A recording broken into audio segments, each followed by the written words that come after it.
The gratitude walk hack. മനസ്സ് അശാന്തമാകുമ്പോൾ ശരീര ചലനത്തെയും ആത്മീയ ശ്രദ്ധയും തെറ്റിച്ചു കളയും. എന്നാൽ അതിനെ ഒന്നിപ്പിക്കുന്ന ഒരു ലളിതമായ രീതിയാണ് ദൈവം ചെയ്ത ഉപകാരങ്ങൾ ഒന്നും മറക്കാതെ നാം മുന്നോട്ട് നടക്കുന്നത്.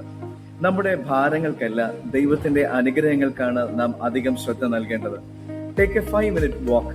വീടിനകത്തോ പുറത്തോ അല്പനേരം നടക്കുക. വ്യായാമം ശരീരത്തിന് അത്യാവശ്യമാണ്. Thank God for എലൗഡ്.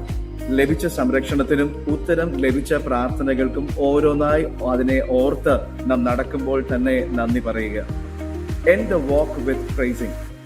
വരാനിരിക്കുന്ന കാര്യങ്ങൾ ദൈവകരത്തിൽ ഏൽപ്പിച്ച സ്തുതിയോടെ നാം ആ നടത്തം അവസാനിപ്പിക്കുക.